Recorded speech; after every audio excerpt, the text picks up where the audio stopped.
La Sociedad Española de Radiodifusión presenta... Ser... ¡Viva la radio! Podcast. Siempre. Estás escuchando El Abierto de Hoy por Hoy. Cada día analizamos las noticias más relevantes de la actualidad, las claves políticas, económicas y sociales, con las voces de los protagonistas y los distintos puntos de vista de nuestros tertulianos. Tiempo para el análisis, tiempo para el abierto en este Hoy por Hoy, en esta mañana de viernes, último día laborable de esta semana, con Berna González Harbour. ¿Qué tal? Muy buenos días. Hola, buenos días. Con Carlos Navarro Antolín. Muy buenos días. Muy buenos días. Y le doy la bienvenida, que la semana pasada yo no te vi. Gonzalo Velasco, ¿qué Hola, tal? Muy buenos días. Buenos días. ¿Viene el verano? Fantástico, un poco lejos ya. Un poco lejos ya, es verdad. Qué lejano Sí. parece el verano. Mira, os voy a proponer, hay un par de reflexiones, a raíz de, yo creo que una de las imágenes más potentes del día de ayer, que fue ese paseo espacial, el primer paseo espacial privado, con esa imagen de un multimillonario sacando la cabeza, sacando medio cuerpo y al final sacando casi el cuerpo entero de esa cápsula espacial y viendo la Tierra desde lejos. Y yo pensaba, si en verano todos más o menos hacemos un ejercicio de desconexión, porque no estás cerca de tu puesto de trabajo, porque no estás cerca del barullo y haces esa capacidad, tienes esa capacidad de desconectar, de ver las cosas con cierta lejanía y relativizar mucho más las cosas, ¿qué debía pasar por la cabeza de ese multimillonario cuando se asoma por la cápsula y en silencio, bueno, más allá de lo que pudieran sonar las máquinas de la cápsula, y en silencio ve la Tierra? SpaceX, back at home we all have a lot of work to do, but from here, Earth sure looks like a perfect world. Esto parece un mundo perfecto, dijo. Es verdad que desde allí uno es incapaz de distinguir que hay dos grandes guerras, por ejemplo, en marcha, que hay alguien como Donald Trump que tiene todavía posibilidades de ganar la presidencia de Estados Unidos, que en España hay una bronca política montada por todo. Claro, desde ahí la vida se ve de otra manera. Y eso me sugería dos reflexiones. La primera, precisamente, es esa capacidad, si tenemos capacidad de desconexión o no. Y la otra también es como alguien como Elon Musk, el multimillonario Elon Musk, con toda esa mochila que lleva de redes sociales, de bulos, su apoyo a Donald Trump, pero que en cambio está al frente de una carrera espacial que estaba adelantando por la izquierda a la NASA, por ejemplo, Gonzalo. Sí, perdón. La verdad es que la potencia metafórica Sí. de la noticia es tremenda, ¿no? Una, como tú sugerías, es la de... Bueno, como la escala con la que representamos la realidad depende mucho de lo que pensamos, ¿no? O influye en lo que pensamos. Entonces, es verdad que un multimillonario como él puede que vea la realidad del mundo con una escala tan sí. amplia que finalmente no son capaces de percibir los problemas, las realidades concretas. El problema es que tampoco los perciben con el pie en el suelo. Claro, ¿no? Seguramente. La otra reflexión que me lleva, en realidad, a mí no me da mucha envidia. No sé muy bien si hay gente que tiene un sueño espacial así, pues desde la juventud, forma parte de nuestro imaginario. Pero a mí casi me da un poco, no diré lástima, porque obviamente, hombre, me gustaría estar en parte en esa situación financiera, pero hay un afán de experiencias y de vivir lo que nadie ha podido vivir, que bueno, pues entiendo que a lo mejor no te contentas con ir al sitio donde va todo el mundo de vacaciones y buscas un lugar especial, pero claro, ya llega un punto en que tienes tanto afán de algo auténtico que incluso eso puede llegar a decepcionarte. Imagínate que te asomas y dices, bueno, pues tampoco este segunditos tampoco ha sido para ti. ¿Qué te queda? ¿Qué te queda después de eso? Claro. En todo caso, yo no sé, crearía un impuesto súper especial para viajes de este tipo, porque la cantidad de inversión por unos segundos de goce privado, pues bueno, no deja de ser algo bastante obsceno, ¿no? ¿Qué te ha sugerido todo esto, Berna? Yo no creo que estemos en esa cuestión de turismo espacial. O sea, este señor es piloto, se ha preparado y lo que pretendían es una misión que forma parte de la idiosincrasia humana y de sus valores positivos, que es la aventura, el descubrimiento, el ir más allá, romper los límites. Es decir, que aquí no hay un frívolo paseo espacial, creo. Hay mucho más. De hecho, esta empresa de Elon Musk SpaceX está superando a la NASA en muchísimas cuestiones y el gobierno de Estados Unidos está empezando o sea, con mucho menos dinero de partida que la NASA, está llegando mucho más lejos y eso tiene unas implicaciones interesantes. Pero yendo al vuelo de ayer, Primera reflexión, más feminista si quieres, y es que me molesta que el que primero que saliera al espacio fuera el millonario que ha financiado esto, por mucho que sea piloto, etcétera, y que tuvo que decir la gran frase, mientras que la segunda que salió, Sarah Gillis, que es la ingeniera que coordina a los astronautas, bueno, no sé si se les puede llamar astronautas o no, porque no es la misma son profesionales de exacto. la NASA, exacta, pero tuvo que salir la segunda, ¿no? Y eso no me gustó mucho. Pero bueno, respecto a lo que decía Ángels, y así lo he dicho en las claves, es verdad que conviene alejarse porque a veces estamos en tal marea de tonterías y de enfrentamientos, o sea, ahora luego iremos a Venezuela y discutiremos como haya que discutir y debatiremos, pero quiero decir, si te alejas mínimamente, pues es verdad que descubres que vivimos, y especialmente en España, no voy a decir en Senegal o en esos sitios, en Mauritania, esos lugares que están viviendo guerras y de las que huye la gente en cayucos, no voy a decir esos sitios, pero nuestra realidad es una realidad, si no perfecta, desde luego muy, muy agradable. Si tenemos la familia cerca, si tenemos una cervecita por la tarde o un vino o un café o el sol dándonos por la mañana, bueno, pues tenemos bastante suerte. Pasa que ¿no? en este país parece que tienes que levantarte enfadado todos los días. Si no te levantas enfadado, no puntúa.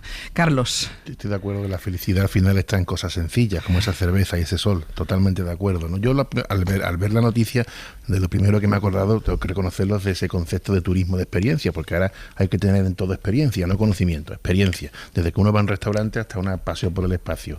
Habrá que buscarse un amigo con una cápsula, igual que un amigo con barco, porque a mí no me da ninguna envidia, ni me voy a comprar una nave y una cápsula, ni siquiera si me lo ofrecieran. No te veo a ti en el paseo espacial, Carlos. Yo no voy a ir, yo me no vale con un amigo que me invita a un café. Esa es mi aspiración en la vida. Yo no me voy a montar la cápsula ni aunque me inviten, vamos, en absoluto, ¿no? Y supongo ya que a lo mejor esto es una forma de desconcentrar el turismo de los centros históricos, vamos a ser positivos, ¿no?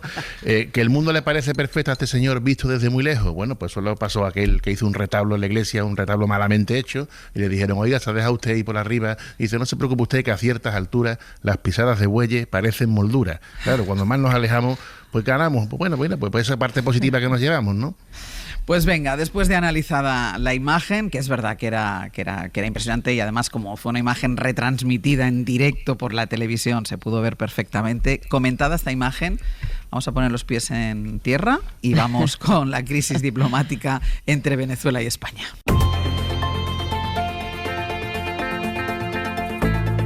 El Abierto. Ser Podcast.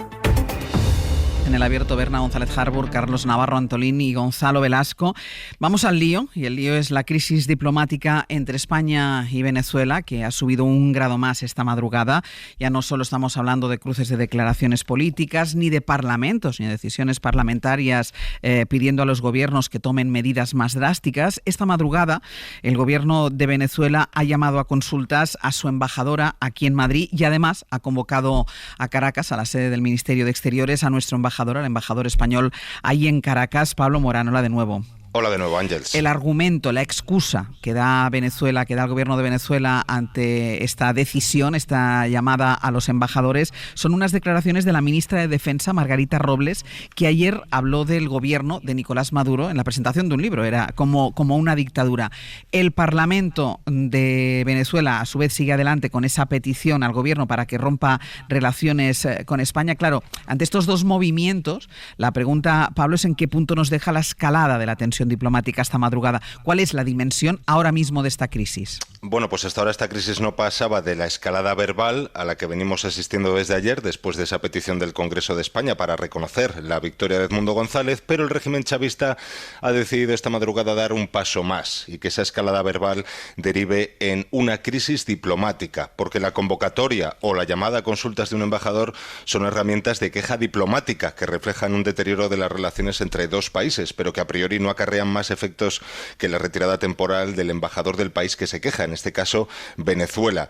En su mensaje de esta madrugada, el canciller venezolano, como decía, se escuda en esas declaraciones de la ministra Robles, que califica de insolentes, injerencistas y groseras, pero el movimiento se produce horas después de que Pedro Sánchez haya recibido en Moncloa al opositor en el exilio, a Edmundo González. El caso es que nuestro embajador en Caracas deberá presentarse hoy mismo a la sede del Ministerio de Exteriores venezolano, donde le trasladarán la queja formal del gobierno de Nicolás Maduro, y la embajadora venezolana en Madrid deberá viajar a Caracas por un tiempo indeterminado. Son, como decimos, movimientos que ya hemos visto en otras crisis, con Israel o Argelia, por ejemplo, y de momento se quedan, lo dicho, en el terreno diplomático.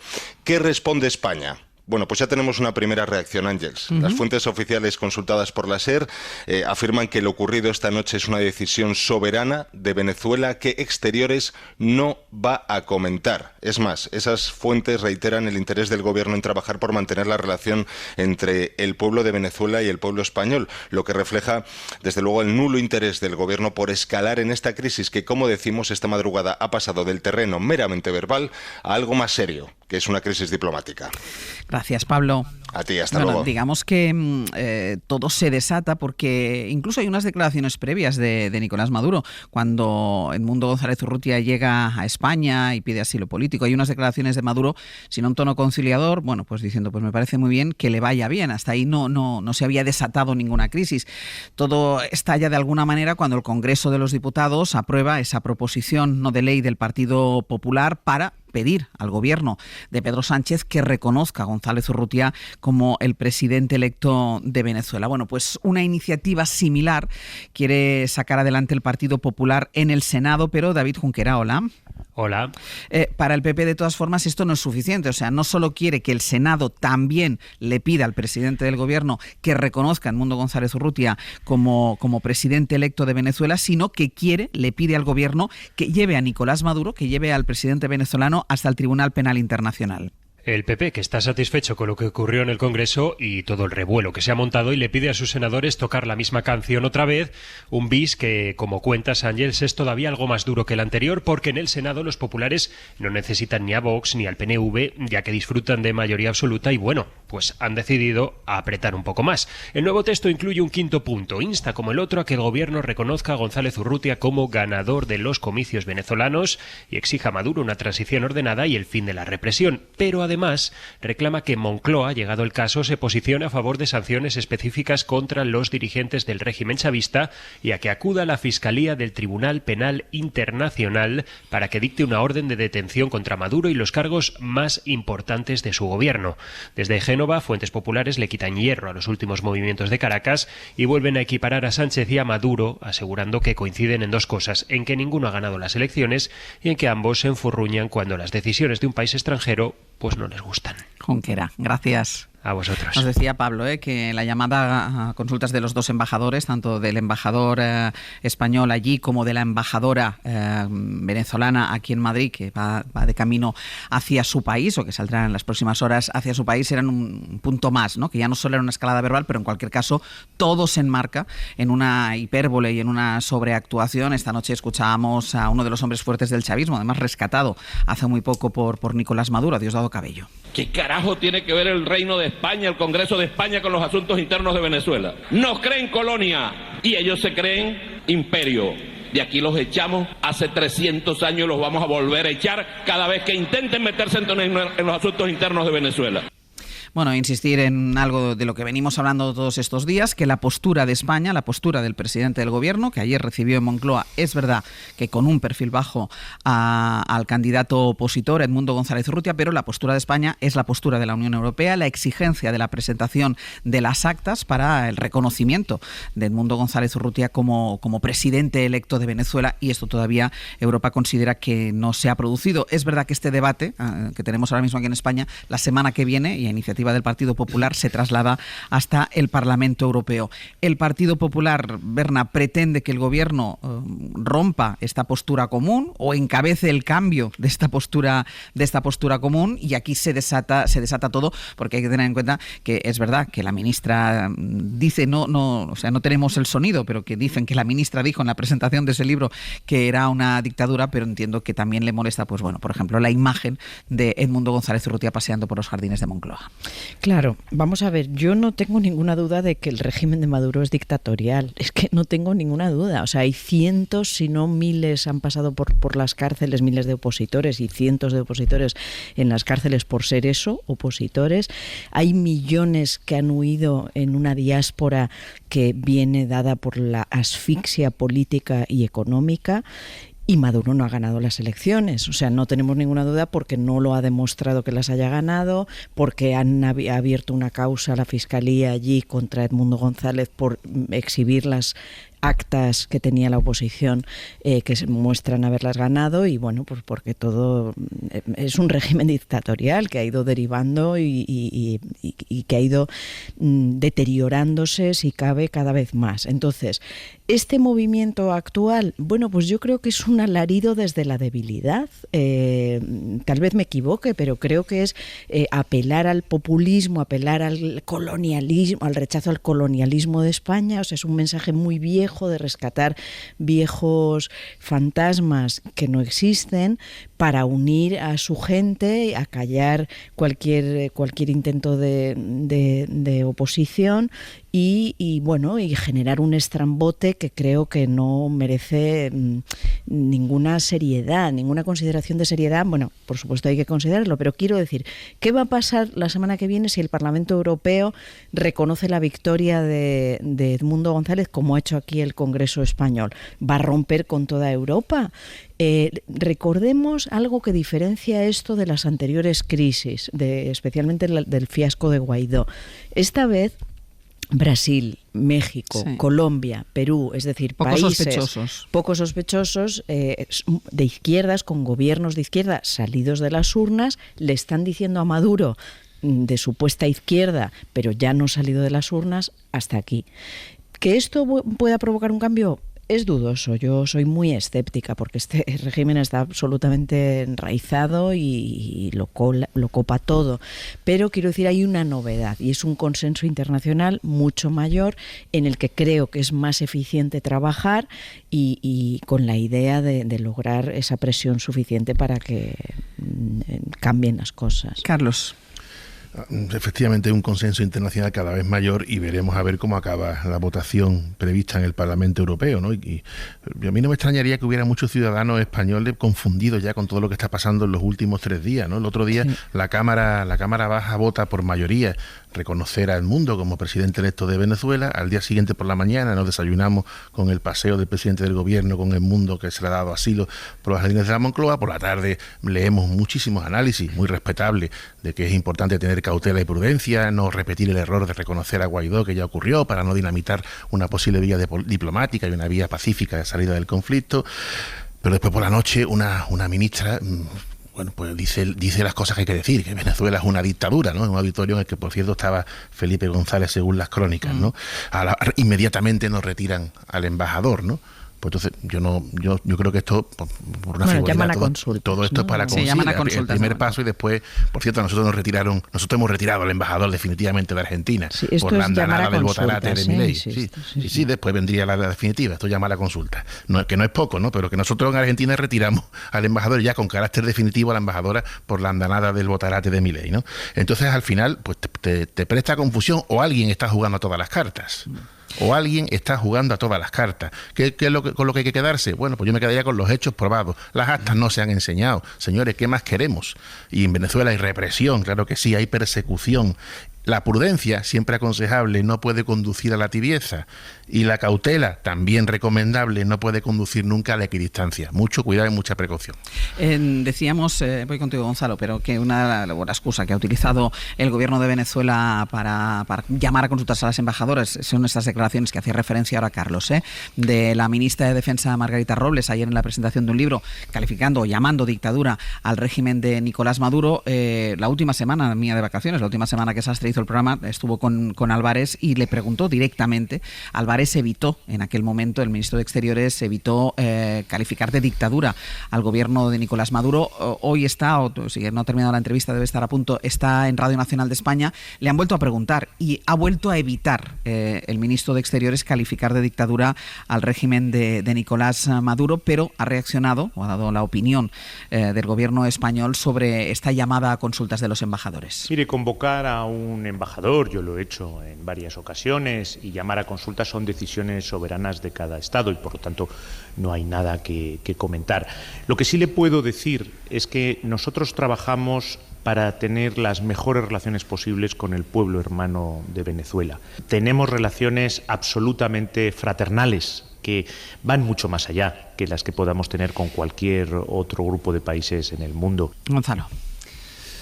Bueno, yo creo que sobre asuntos como este se pueden asumir dos posiciones. Hay que tener unos principios más o menos claros y simples, y luego después intentar tomar soluciones a la altura de la complejidad del problema, ¿no?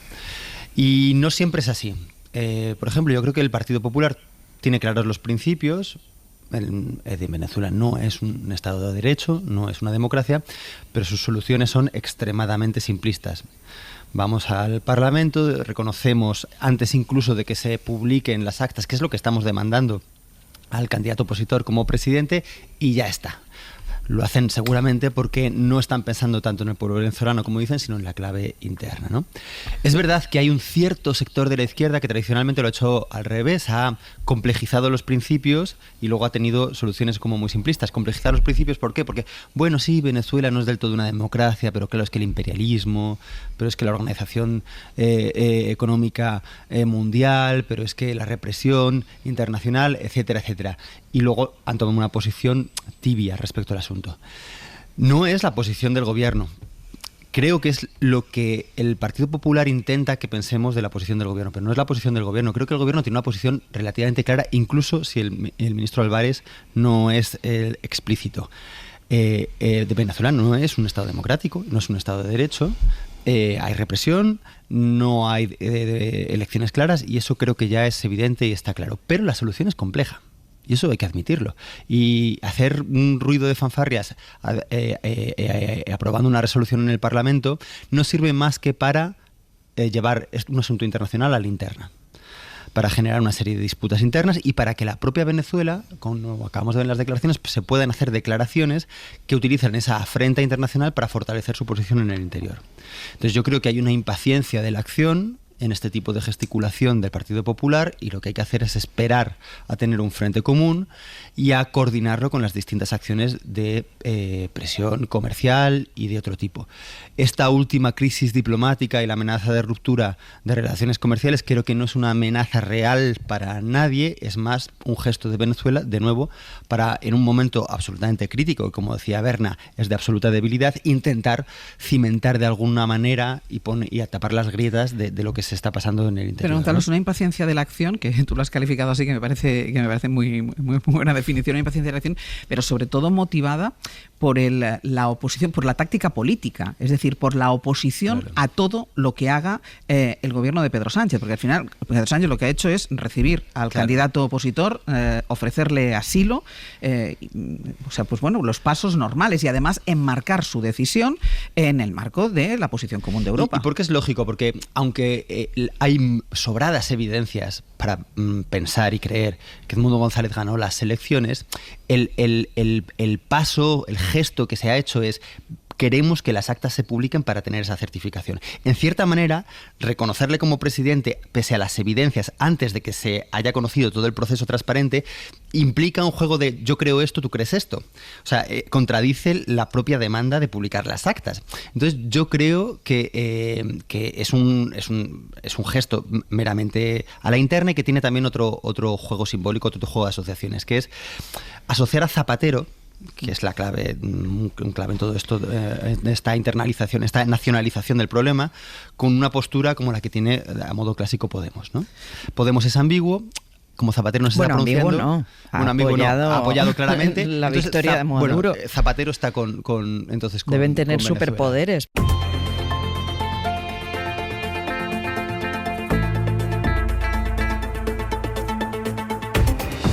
En el abierto, Berna González Harbour, Carlos Navarro Antolini y Gonzalo Velasco. Estamos todavía hablando de la crisis diplomática abierta entre España y Venezuela, con la escalada, con el siguiente paso que hemos conocido esta madrugada de llamar a consultas a la embajadora colombiana venezolana aquí en Madrid y al embajador español en Caracas. Y estábamos poniendo el acento ahora, lo hacía Gonzalo, lo introducía Gonzalo, en el papel del Partido Popular en toda esta crisis. Sí, evidentemente, añado a todo lo dicho anterior, o sea, la dictadura de Venezuela, etcétera, etcétera, que el PP está intentando exhibir y consiguiéndolo la debilidad del gobierno.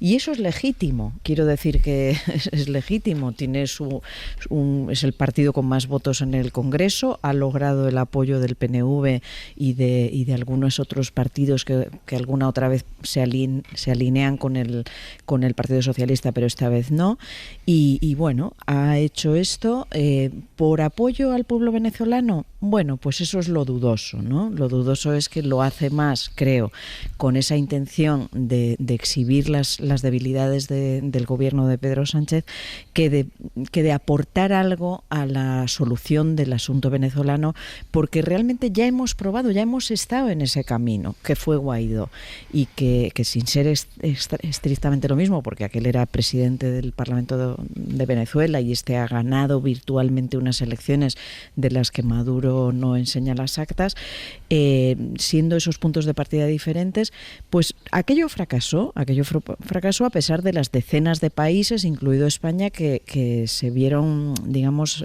alineadas en el reconocimiento de Guaidó.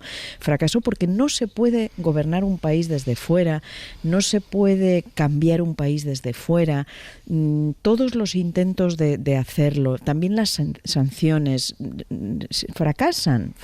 No quiere decir que haya que levantar la presión, es decir, las sanciones sabemos que no sirven en general, pero hay que mantenerlas porque no podemos ser amigos de dictadores, y lo mismo pasa con Irán y lo mismo pasa con Putin y en este caso con Venezuela, y hay ciertas sanciones que seguramente habrá que mantener, pero se ha demostrado que la vía del reconocimiento desde fuera pues no funciona y que esto es un asunto de política interna española. De todas formas, tú dices una cosa que dices es legítimo lo que hace el Partido Popular, pero bueno, la política exterior es una política de Estado, es una política que hace el gobierno.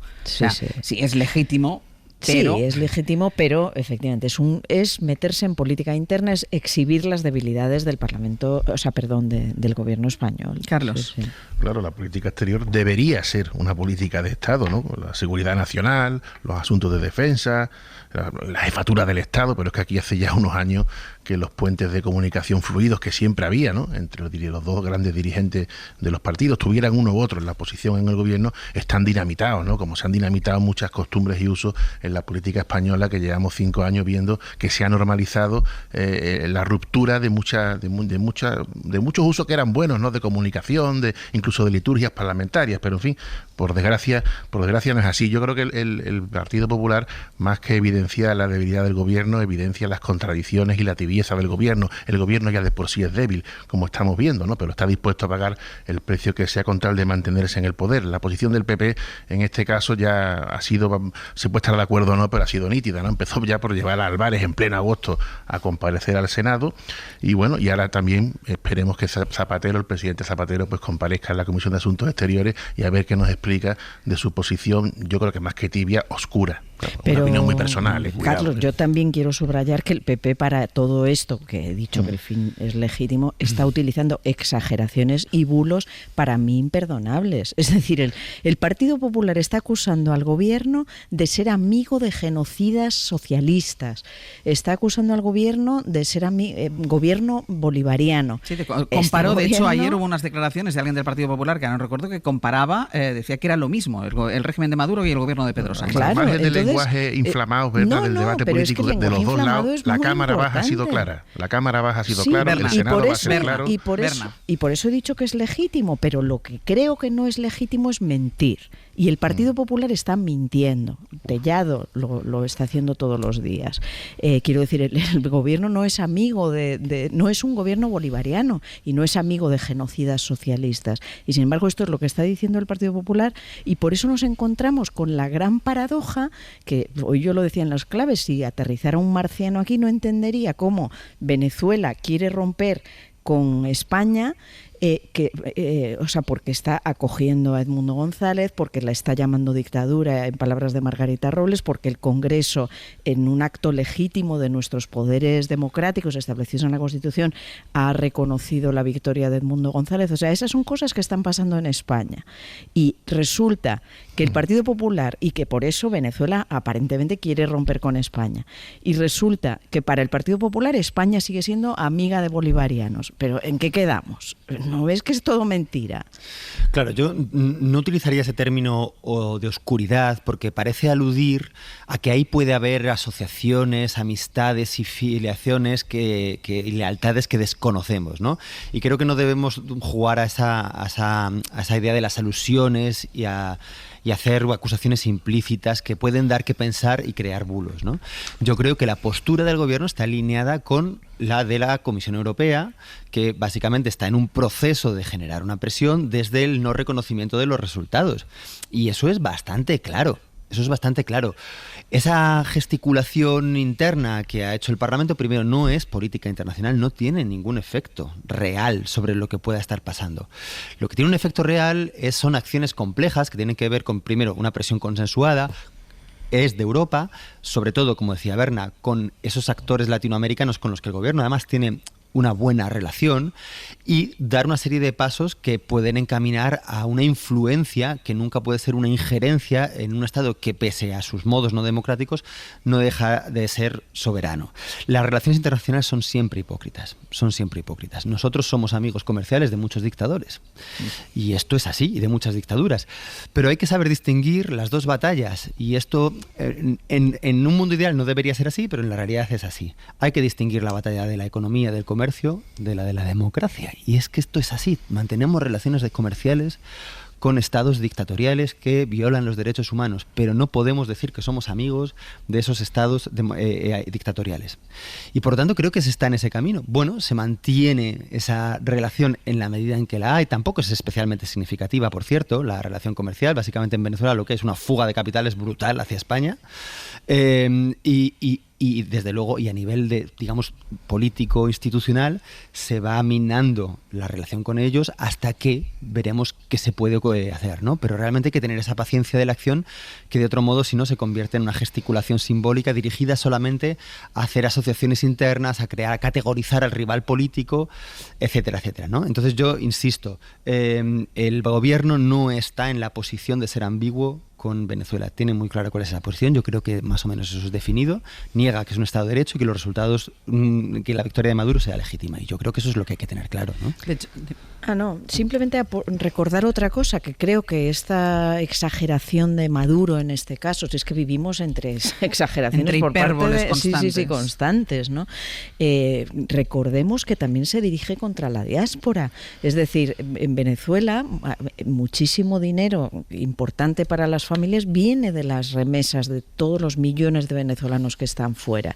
Y este posicionamiento, que insisto, creo que viene de la debilidad y del sentirse acorralado, también es un ataque, un daño a la diáspora que está mandando dinero, que tiene negocios, etcétera. Entonces, creo que tendríamos que estar todos muy unidos contra quien realmente no es demócrata, que es Maduro, y no el PP contra el gobierno, que sí es demócrata, y aquí en España tenemos unas instituciones ejemplares. Voy a recordar otra cosa. La Fiscalía de Venezuela abrió el procedimiento contra Edmundo González por varios cargos de usurpación, de falsificación, etcétera, etcétera, y en cuanto salió por la puerta, con el permiso de Maduro, por cierto, ya los retiró. La Fiscalía dijo, ya se cierra, pero bueno, no era tan criminal Edmundo González. No, porque aquello no es un Estado de Derecho, no es un régimen de Estado de Derecho, y la Fiscalía, el presidente del Parlamento, etcétera, todos funcionan al unísono dentro del régimen tal. Y eso no es lo que pasa en España. Recordémoselo al PP, recordémoselo a Ayuso, que constantemente cree que esto es el régimen bolivariano. No, aquí hay un Congreso donde los diputados pueden votar y alinearse de la manera que quieran, como han hecho. Aquí hay una justicia que hace lo que hace. Aquí hay un gobierno, es decir, esto es un Estado de Derecho, por favor, no confundamos los términos. Y añado otra cosa. Yo creo que en este gesto del PP hay dos intentos de categorizar al gobierno en una determinada posición que no es la que están reflejando, ¿no? Una es lo que he mencionado, vía, digamos, el papel no claro, que es verdad que no claro, seguramente por la propia naturaleza de su finalidad, que es el papel de Zapatero no está del todo explicitado, pero gracias a eso le permiten asociarlo a la posición de Podemos. Esto no es verdad. Y la segunda cuestión Acabo de perder el hilo absolutamente. Nos pasa a todos. La primera era sobre el papel de Zapatero y la segunda no lo sabes. Sí, perdonadme. Es que intentan asociar, claro, hacer un paralelismo con la posición del gobierno respecto a Israel. Sí. Porque, claro, de ahora dicen, hay que acudir al Tribunal Penal Internacional, hay que acusar a Maduro de crímenes contra la humanidad. Crímenes los hay, sabemos que hay brigadas, sabemos que hay violencia, sabemos que hay represión, pero los conceptos y las categorías jurídicas internacionales tienen una finalidad, no pueden valer para todo. Seguramente crímenes contra la humanidad no sea el argumento para, digamos, atacar y volver a recuperar la democracia en Venezuela y atacar al gobierno de Maduro. Y por tanto, con esto, lo único que se intenta no es que se acuse de crímenes contra la humanidad a Maduro, sino es decir, oye, si vosotros hacéis esto con Israel, ¿por qué no estáis haciendo esto con Venezuela? ¿No? Entonces, finalmente, y esto hay que decirlo claro, porque en España viven, creo que son más de 400.000 venezolanos. Esto no se está haciendo en su nombre, se está haciendo por una rivalidad política interna, ¿no? Y realmente esto es lo que es lamentable. Como ha salido también el tema de las consecuencias económicas, hasta ahora hemos hecho el análisis de la parte política y solo por apuntar, porque dijo el régimen de Maduro de romper relaciones diplomáticas y comerciales ayer, y hacíamos un repaso de en qué consistían estas relaciones comerciales. Sobre todo hay una palabra que se llama petróleo, que tenía mucho que ver. Bueno, el gobierno está esperando, hemos escuchado como Álvarez decía esta mañana en Radio Nacional, no quería valorar la decisión de la llamada consultas de los embajadores, decía que es una cuestión de Estado, no quería entrar en ello, pero sí en cuanto a la parte económica, lo que el gobierno ha intentado desde ayer, desde esa amenaza de la ruptura de las relaciones comerciales, es transmitir tranquilidad a todas las empresas españolas que tienen negocios en Venezuela. Guillermo Lerma, hola. Hola, buenos días, Ángeles. Esto después de esa imagen que vimos ayer, recién llegado de China, de Pedro Sánchez recibiendo al opositor Edmundo González Urrutia en los jardines de Moncloa. Lo que intenta el gobierno es, y yo creo que lo avalan las palabras que hemos escuchado esta mañana de Álvarez, es contener la crisis diplomática, pero sin dejar de lado las reivindicaciones de la oposición venezolana. Sí, hasta las declaraciones de la ministra de Defensa, la estrategia del gobierno había pasado por eso, por mantener el equilibrio, trasladar un mensaje de prudencia con gestos de reconocimiento hacia la oposición venezolana, pero sin elevar la tensión con el gobierno de Maduro. La Moncloa optó, como decías, por dar un perfil más bien bajo al encuentro entre Sánchez y Edmundo González, sin convocar a los medios previamente para no darle un carácter oficial. Tampoco se informó del contenido de la conversación entre el líder opositor y el jefe del Ejecutivo. De hecho, esa reunión solo tenemos las imágenes que se distribuyeron, unas imágenes de poco más de un minuto en las que se ve al presidente paseando por los jardines de la Moncloa junto a Edmundo González y a su hija Carolina.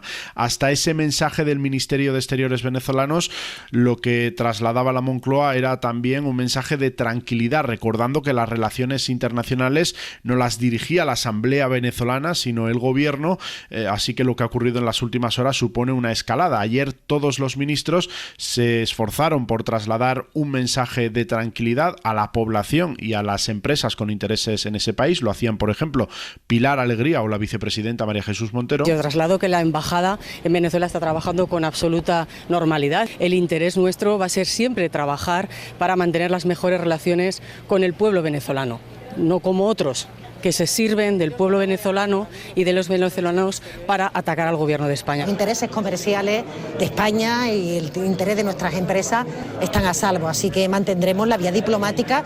El gobierno Ángels ha centrado el reproche en la estrategia del PP, una estrategia irresponsable. Eso era lo que remarcaban todos los miembros del gobierno que hicieron declaraciones ayer y que lo han hecho en las últimas horas. Guille, gracias. Hasta luego. Una pausa y vamos ya con la financiación autonómica.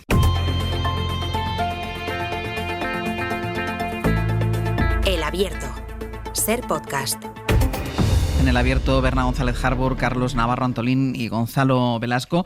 Vamos con la financiación autonómica, primero con el lío interno que tiene el Partido Popular, porque ayer lo afirmaba el propio presidente del partido, Alberto Núñez Feijóo, no hay ninguna grieta, ustedes la quieren ver, pero no hay, decía, por el debate sobre la financiación autonómica, pero el hecho es que ya son 3 los varones del PP que están dispuestos, que dicen que se van a sentar en cuanto les convoque Pedro Sánchez para hablar de los problemas específicos de cada comunidad en materia de financiación. Mariela Rubio, buenos días. Hola de nuevo, Ángel. Claro, y es que hoy justo hace una semana de esa fotografía que quiso escenificar ese frente común con todos los varones, Feijóo al frente con todos los varones, acordando no tratar de forma bilateral el debate sobre la financiación con Pedro Sánchez, pero ya hay varones que se están desmarcando. Sí, los varones del PP descuentan que Sánchez los va a citar de uno en uno de manera inminente, pero eso no está haciendo que el discurso entre ellos sea cada vez más homogéneo, más bien al contrario. Recordamos, y tú lo mencionabas, que para exhibir un frente común, el pasado viernes Feijóo y sus presidentes se comprometieron por escrito a no tratar nada de financiación autonómica en reuniones bilaterales. Díaz Ayuso, de hecho, se lo recuerda todos los días a sus colegas, pero desde entonces ha habido varios varones que se han desmarcado o han planteado al menos matices. Primero fue Moreno y luego fue Mazón, y ayer lo hacía Jorge Azcón, que quiere acudir a la cita con Sánchez con un acuerdo de todos los grupos aragoneses y que ayer defendía que no va a renunciar a la bilateralidad que recoge su estatuto en materia de financiación autonómica. Yo estoy dispuesto a defender la bilateralidad de Aragón con todas las consecuencias que establece el Estatuto de Autonomía, con todos los artículos del Estatuto de Autonomía, pero siendo consciente de que no vamos a caer en ninguna trampa. Y no solo marcaba perfil propio en este asunto, sino que reivindicaba además que él hablará de todo, incluido el dumping fiscal, un concepto que para Génova es totalmente anatema, porque es, por ejemplo, el que utiliza Sánchez para calificar la política fiscal de Ayuso.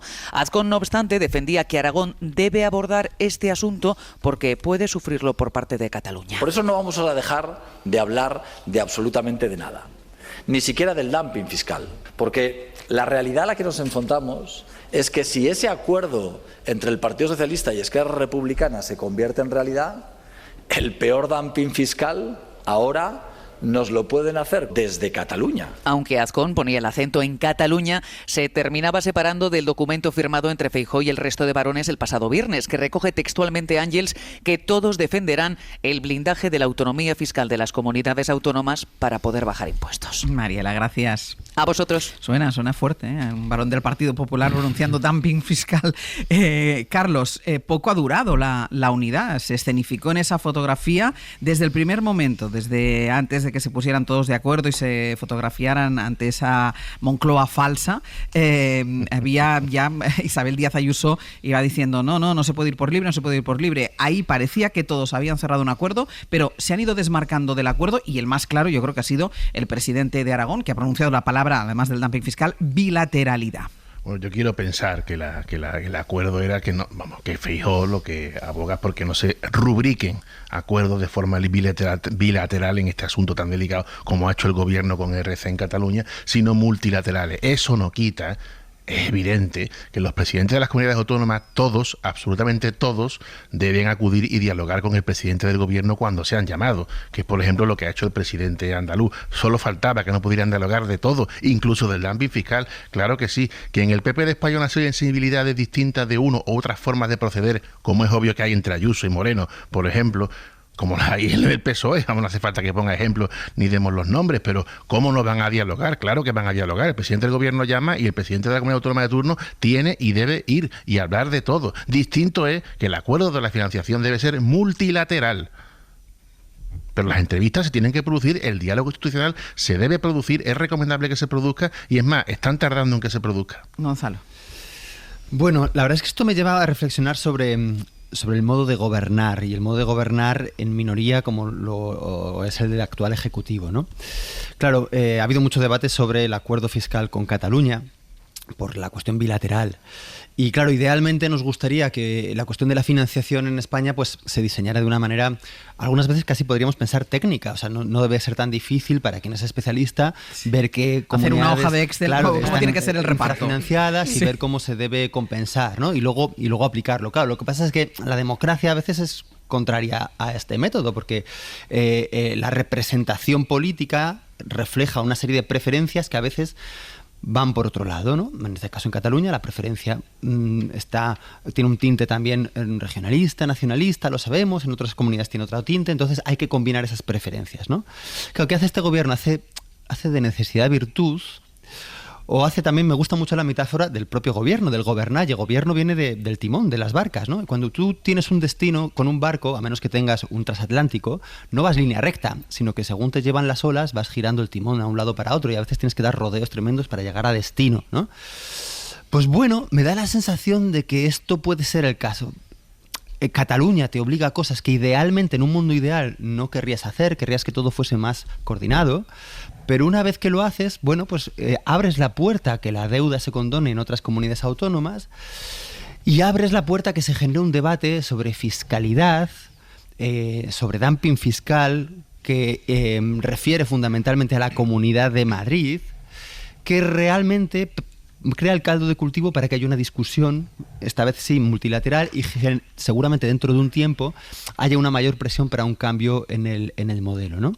Entonces, yo creo que esto, vamos, no lo digo a ciencia cierta y no digo que esto está totalmente pensado, pero es una manera de gobernar este problema que tenemos, que seguramente no es el más rápido, seguramente no es el ideal, pero que finalmente lo que estamos viendo en esta división del Partido Popular son los efectos de esa apertura y de ese intento de hacer de necesidad virtud y de conducir poco a poco a que los presidentes de las comunidades autónomas gobernadas por el Partido Popular digan, bueno, yo es que también necesito esto y yo no voy a esperar a que Díaz Ayuso, que hace un evidente dumping fiscal, si queréis hablamos ahora de eso, ahora hablaremos de eso. Me diga qué es lo que tengo que hacer, sino que yo voy a defender mis intereses y voy a participar de este proceso que de una manera un poco escorada hacia Cataluña se ha iniciado y que puede quizás extenderse hacia el resto del país, ¿no? Sí, en esta figura tan buena que hace Gonzalo del bote o barco, que está Pedro Sánchez ahí con el timón y las olas, pues resulta que tenemos muchos camarotes de los hermanos Marx en este barco, ¿no? Y este es el asunto. Este es un tema que va a requerir, claro, multilateralidad, bilateralidad y eso por un lado, esas dos dimensiones, pero además otras dos, la ideológica y la geográfica, es decir, es un tema de transversalidades cruzadas sin fin, es un puzzle muy difícil de varias dimensiones, ¿no? para construir. Y es normal que cada comunidad autónoma tenga sus intereses, sus quejas, sus críticas, pero hay que empezar el juego, y empezar a librar las batallas, cada comunidad obviamente defendiendo sus mejores intereses, más allá de su ideología y de tal. ¿Qué ocurre con Ayuso?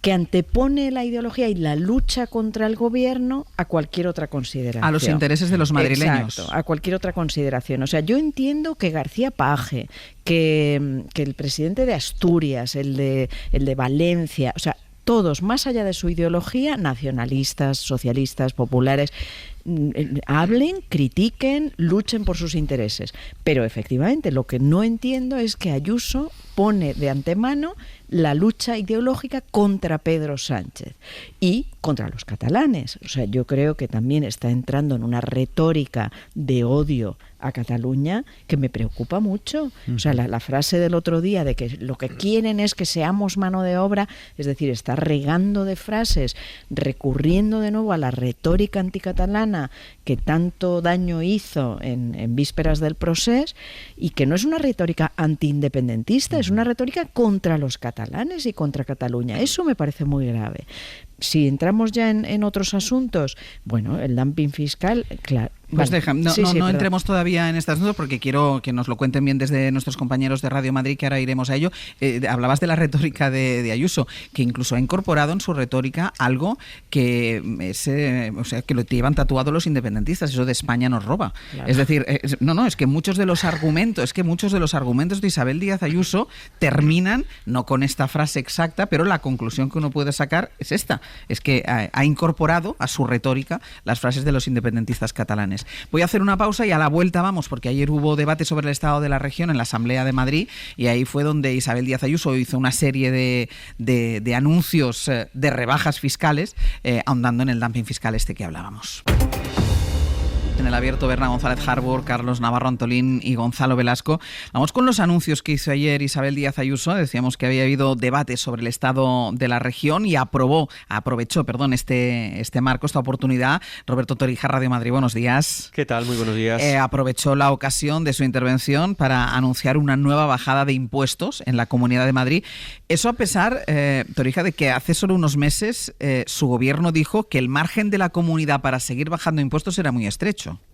Sí, ya no quedaba mucho más margen de maniobra para seguir en ese camino de bajadas de impuestos, decían una y otra vez en el gobierno madrileño, pero justo ahora, en pleno debate sobre la financiación, pues Ayuso reactiva las rebajas fiscales mientras pide más dinero al Estado central. Ya apenas pedimos nada al Gobierno de la Nación, sencillamente que no estorbe y pague lo que le corresponde a cada madrileño, que está infrafinanciado por cabeza, infrafinanciado si se compara con las regiones cuyos gobernantes viven del cuento. Bueno, en concreto eleva la bonificación en el impuesto de sucesiones y donaciones del 25% actual al 50% cuando se dan entre hermanos o entre tíos y sobrinos. Un impuesto anacrónico que apenas existe en la Unión Europea y que supone pagar doblemente por tu propiedad.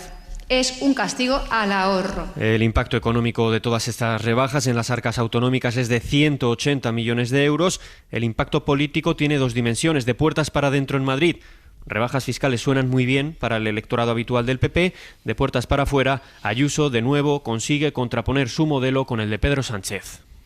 Gracias, Torija.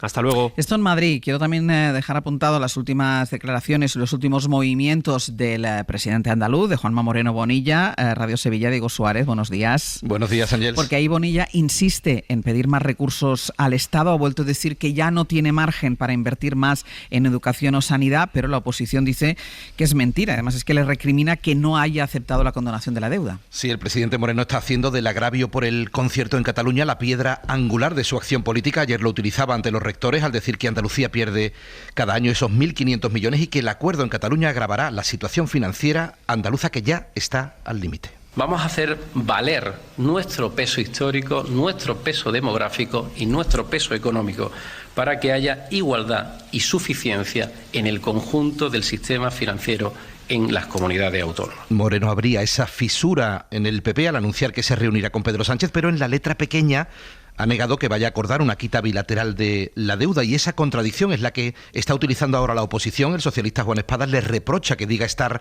al límite de inversión cuando ha anunciado el presupuesto más expansivo de la historia, o ha devuelto, por ejemplo, al Gobierno esos 112 millones para guarderías públicas. En Sumaria, adelante, Tony Valero y José Ignacio García no entienden que denuncie asfixia financiera y no acepte condonar deuda. Señor Moreno Bonilla está mintiéndole a los andaluces para justificar una estrategia política de su partido. Piensa que los andaluces y las andaluzas no se dan cuenta de que nos está intentando engañar, porque ¿cómo puede ser que diga que faltan recursos, pero se niega a negociar una quita de deuda andaluza? Ahora, cuando uno no tiene dinero, ¿qué es lo que tiene que hacer? Volver a recuperar todos esos impuestos al 1% más rico de la población andaluza que ha quitado el Partido Popular. Pues la Junta, Ángels, no va a subir impuestos, al contrario, como está anunciando ya Ayuso. También anuncia aquí en Andalucía más bajadas, ahora para empresas, familias y viviendas, cuando el informe de la Asociación de Directores de Servicios Sociales, que hoy publica La Vanguardia, señala que Andalucía está hoy en el furgón de cola autonómico en gasto social por habitante junto a Madrid o Cataluña. Gracias, Diego. Un beso. Claro, es que esta es la cuestión. Piden más recursos a España, pero en el caso de Andalucía se niega a negociar la quita de la deuda, pero es que además en los dos casos, tanto en el de Madrid como en el de Andalucía, siguen bajando impuestos. Claro, bajan impuestos. Que los impuestos son recursos.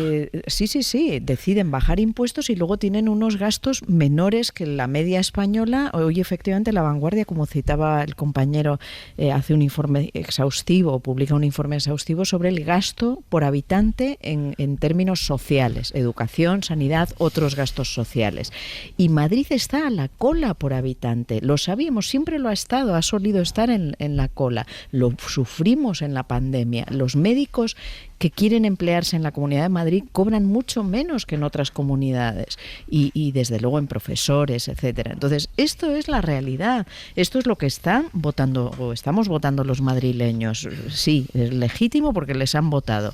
Pero quiero decir que ahora Cuca Gamarra, por ejemplo, el otro día hacía este discurso de quieren financiar a Cataluña con el sueldo de los médicos de Extremadura y de Andalucía, etcétera. No, señor. Cada gobierno decide cuántos profesores tiene, cuántos médicos, cómo les paga, y va a resultar que la Comunidad de Madrid es la que menos gasta por habitante. Por cierto, Cataluña también lo tiene, también está a la cola. Sí. Pero, en fin, entonces hay una confusión retórica que hay que eliminar para, bueno, como decía Gonzalo antes, hacer un Excel, poner las cifras sobre la mesa y desde luego, dejarse de esta retórica falsaria. Carlos. Yo no veo novedad en la última decisión de Ayuso. Ya está convencida de que baja los impuestos y recauda más. Pues ella consigue su fortaleza política a través de la confrontación. Por ejemplo, el líder andaluz Moreno la consigue a través de la moderación. Son dos almas distintas en un mismo partido, y respecto a la posición de cada partido legítima y de la gestión más o menos eficaz de cada gobierno, la infrafinanciación, por ejemplo, de la Comunidad Autónoma de Andalucía, donde recuerdo que hay 8,5 millones de habitantes, no ha sido discutida nunca ni por el PP ni por el PSOE, pero por el PSOE en 2017 hubo una consejera de Hacienda llamada María Jesús Montero que consiguió que el Parlamento de Andalucía se pronunciara con los votos a favor del PP para denunciar esa infrafinanciación, y abogó con toda la razón del mundo porque los acuerdos de financiación autonómica tenían que estar basados en el debate, en el consenso y en la participación de todos. En 2017 la infrafinanciación de Andalucía era de 5.522 millones, en 2022 ya estaba en 15.000. Insisto, al margen de que cómo se gestione, al margen de posiciones políticas, es una cosa en la que siempre han estado de acuerdo el PP y el PSOE en Andalucía, pero eso ocurrió, como quien dice, ayer. Claro, lo primero que hay que aclarar es que los servicios públicos no los financia solamente el Estado central. Claro. En parte transfiere a través del Fondo de Garantías de Servicios Públicos Fundamentales, el Fondo de Suficiencia Global y otros fondos especiales, transfiere parte de su presupuesto a esta finalidad, pero las comunidades autónomas recaudan sus propios impuestos para sus servicios públicos, a través del IRPF, el IVA y otros impuestos especiales, ¿no? De tal manera que cuando Ayuso renuncia o baja los impuestos, entonces está renunciando a parte de la recaudación que le permitiría financiar bien sus servicios públicos. ¿Por qué se permite esto? Pues por ese llamado dumping fiscal, que es lo que supongo les escuece al resto de presidentes de las comunidades autónomas. ¿Qué quiere decir esto del dumping fiscal? Pues en realidad es muy simple, pero parece que digamos que es algo que debería llamar más la atención del debate público, y parece que está empezando a generar un terremoto en el Partido Popular. Claro, la Comunidad de Madrid reduce impuestos. IRPF, el impuesto sobre el patrimonio, creo que está bonificado al 100%. Ayer anunció la reducción del impuesto de sucesiones y donaciones. ¿Qué pasa? Que eso atrae a riquezas y empresas en una comunidad que a su vez atrae riquezas y empresas. ¿Por qué? Porque tiene la capitalidad. Porque es capital. Claro. Por lo tanto, se produce un centralismo económico. Y además, ¿qué ocurre? Pues que, como digamos, hay más capital, se puede permitir infrafinanciar los servicios públicos porque hay más oferta de servicios privados. En Madrid lo conocemos bien el problema, que además a través de las concertadas se bonifica a la educación concertada y privada y la sanidad privada. ¿Qué pasa? Que el resto de comunidades autónomas no pueden competir. El resto de comunidades autónomas no pueden competir con esa atracción de capitales, y ellos sí que necesitan, además, porque al no poder bajar los impuestos, no pueden atraer empresas y necesitan financiación del Estado más que la comunidad autónoma de Madrid, ¿no? Por lo tanto, se produce una competencia desleal. ¿Qué es lo que ocurre? Pues que lo anunció ayer Ayuso, unos días después de haberles pedido a sus compañeros que no negociaran bilateralmente. Entonces, es de un autoritarismo interno dentro del Partido Popular. Se le dice, no negociéis, y eso, yo voy a seguir aquí compitiendo deslealmente con vosotros. Entonces, se deben quedar estupefactos. O sea, yo creo que el cabreo debe ser descomunal, y me parece normal que, de una manera todavía un tanto tibia y subrepticia, otros presidentes autonómicos del Partido Popular empiecen a levantar la mano. Todo da cuenta del desgobierno que tiene Feijóo ahí dentro. Claro, es que iba a decir, mira, es que también, o sea, ¿en qué lugar queda Alberto Núñez Feijóo? Es que no existe. O sea, quiero decir que Ayuso, con estas palabras, las de la semana pasada, estas, etcétera, lo que está es constantemente mandándole avisos de por dónde deben ir las cosas, de lo que él calla, y Feijóo no existe. Vale, sale en esa foto un poco fake de tal. Y ayer salió también para decir que no hay grietas, que no hay que preocuparse por el Partido Popular, pero bueno, señores, si es que no estamos preocupados, o sea, yo no estoy preocupada, igual el que se tiene que preocupar es él. También quiero recordar otra cosa, aparte de que Feijóo no existe, que creo que esto es cada día más llamativo. Quiero recordar una cosa, y es que para Junts, socio de investidura del gobierno, esto es morralla. La financiación singular prometida, pactada por el PSC y Esquerra, es un poco de morralla. Lo dijo así Míriam Nogueras en el Congreso el otro día. Entonces, estamos hablando de un molino de viento que no es un gigante. Sí, pero también son las declaraciones de Míriam Nogueras que hay que entender dentro de la pugna que tienen los propios independentistas, claro, a la baja, los dos, pero como que podemos de momento ver en la diada. El molino de viento no es un gigante. Y estamos luchando contra el gigante. Sí, que la única buena noticia es que esto cada vez está más en el tablero de juego, ¿no? A mí me da la sensación de que el debate se va a hacer un poco más complejo. Hasta ahora no teníamos mucha noción de por qué estaban mal financiadas las autonomías. Las autonomías con más entidad propia, porque la Comunidad de Madrid, la capitalidad la confunde, no es una comunidad autónoma que funcione como tal. Entonces, Ayuso siempre juega a esto, ¿no? A la confusión de sus consejeros no tienen responsabilidad, son los ministros, el presupuesto es el del Estado, no es el de la autonomía, la financiación es la del Estado, no es la de la autonomía. Hay otras comunidades autónomas que tienen claro que eso no es así, que lo que importa es su consejería, que es los impuestos que recaudan para financiar sus servicios, y por tanto tienen cada vez más conciencia y cada vez más demanda respecto a la fiscalidad, y cada vez hay más discurso. Mi sensación, mi esperanza, es que poco a poco el discurso sobre este tema se vaya haciendo un poco más complejo, un poco más sofisticado, y por lo tanto también las demandas políticas, ¿no? De hecho, sobre esto que decías ayer en el discurso de la presidenta de la Comunidad de Madrid, Isabel Díaz Ayuso, sobre el estado de la región, al margen de los anuncios que afectan y competen solo a la Comunidad de Madrid, buena parte del discurso estuvo centrado en atacar al gobierno de Pedro Sánchez. Un discurso sobre el estado de la región, o sea, sobre el estado de la Comunidad de Madrid. Ya saben que la semana pasada inauguramos, al cierre de este abierto, los viernes, una sección con Idafe Martín. Idafe, ¿qué tal? Muy buenos días. Hola, buenos días, Sánchez. Una sección en la que queremos repasar algunas de las cosas que se publican, que se dicen durante la semana, bueno, y ponerlas en su contexto, a ver cómo se ha hecho. Y muy ligado con esto que estábamos hablando ahora, con el tema de la financiación, es una noticia del principio de la semana, esa petición que hicieron las comunidades del Partido Popular, bueno, pues que ante el agravio que ellos sienten por cómo se está negociando la financiación, bueno, pues que les abone 18.000 millones de euros provenientes de los fondos New Generation. ¿Esto se ha publicado?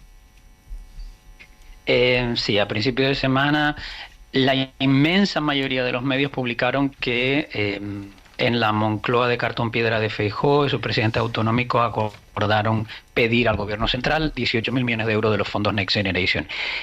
La mayoría de los medios lo publicó así tal cual, no fueron más allá. Pero es un disparate como un camión. Además daba la impresión, tal y como lo redactaban las noticias, daba la impresión de, bueno, es una decisión de Sánchez. Sánchez tiene que decidir si le quiere dar a las comunidades autónomas esos 18.000 millones o no se los quiere dar porque los debe tener Montero en una caja. El gobierno central no tiene ese dinero. Los fondos Next Generation no funcionan así, no se puede usar el dinero para lo que uno quiere. El PP incluso, en PP lo sabe porque sus eurodiputados estuvieron en la negociación del reglamento de los fondos. Es una cosa toda loca que los medios cuenten que el PP pide ese dinero sin contar cómo funciona el fondo, sin contar que es imposible que el gobierno central le dé ese dinero porque sería ilegal y porque no lo tiene. Es decir, no funcionan así los fondos. Pero esto no lo ha explicado nadie. No ha explicado nadie. Yo no lo he visto en ningún sitio y lo he buscado por todos lados. No lo ha explicado nadie. Es el lector, el televidente, el oyente, cualquiera pensará, bueno, pues es una decisión, es una bronca entre ellos, si el gobierno tiene que darles ese dinero o no tiene que dárselos. Pero como si el gobierno lo tuviera, que no lo tiene. Y entonces, ¿cómo? Y no puede, aunque lo tuviera, no puede. Entonces, ¿cómo funciona? Bueno, en 2001, cuando se aprobó el fondo, los gobiernos tenían que presentar un proyecto en Bruselas, que luego hubo una adenda en 2022-2023. En 2021 se presentó el proyecto. El proyecto funciona. Tú presentas proyectos que vas a financiar con los fondos, proyectos de inversión, a cambio de reforma. Las dos cosas te las tiene que aprobar la Comisión Europea. Tanto el dinero que vas a gastar, en qué lo vas a gastar, como las reformas. Tú vienes con una reforma laboral, a cambio te vamos a dar 10.000 millones para que gastes en transición ecológica. Tú vienes con una reforma de pensiones, a cambio te vamos a dar 8.000 millones para que gastes en el PERTE del coche eléctrico. Y el dinero tiene que ir directamente a lo que aprobó la Comisión. Tú después no puedes desviar el dinero a otra cosa. Y sobre todo es totalmente ilegal usarlo para gasto corriente. Es decir, si te quedaste sin dinero para sanidad porque bajaste impuestos, no puedes usar ese dinero. Ese dinero tiene que ir a gasto excepcional, a inversiones que cambien la estructura económica, a mejorar la tecnología de los hospitales, por ejemplo. Vale, pero si no tienes dinero para pagarle a los médicos, porque te cargaste en el presupuesto bajando impuestos, no sirve para eso. Y la cosa más loca, si tú vienes a Bruselas, Sánchez viene a Bruselas ahora y le dice a von der Leyen, necesitamos 18.000 millones más para las comunidades autónomas. ¿Para qué? Bueno, tú dame los 18.000 millones. No, claro, no funciona así. Claro, lo que decía la carta era, le solicitamos este dinero, 18.000 millones, porque el gobierno no ha sido capaz de ejecutar y cuyo riesgo de devolución fue advertido la semana pasada por el Tribunal de Cuentas Europeo. Y esto es lo que decía exactamente la carta y esto no se puede hacer. Que tampoco es cierto eso, porque el gobierno no tiene ese dinero, se le va dando por tramos según va aprobando las reformas que prometió, la Comisión le va dando el dinero por tramo, y si el dinero ya está adjudicado para proyectos. No decide después el gobierno dónde va el dinero cuando lo recibe. Ese dinero ya está adjudicado.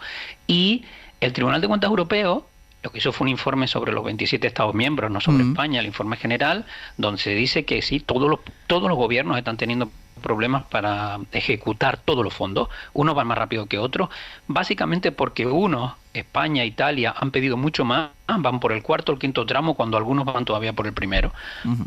Pero ningún gobierno consigue ejecutar todo a la velocidad que tendría que ejecutarlo. Pero no hay que devolver nada, porque no te están dando por adelantado el dinero de los próximos 2 años. Te dan para el proyecto que está aprobado a cambio de la reforma que tú aprobaste. Y dentro de 6 meses volvemos a empezar. No te dan todo, y si no lo gastas lo tienes que devolver. No hay una caja en Madrid con ese dinero, no existe eso. Pues todo esto es lo que nos explicó bajo el titular de la exigencia de los gobiernos autonómicos del Partido Popular, de esos 18.000 millones de euros para pagar lo que no pueden pagar por las bajadas de impuestos. Idafe, muchísimas gracias. Muchas gracias, hasta el viernes. Hasta luego.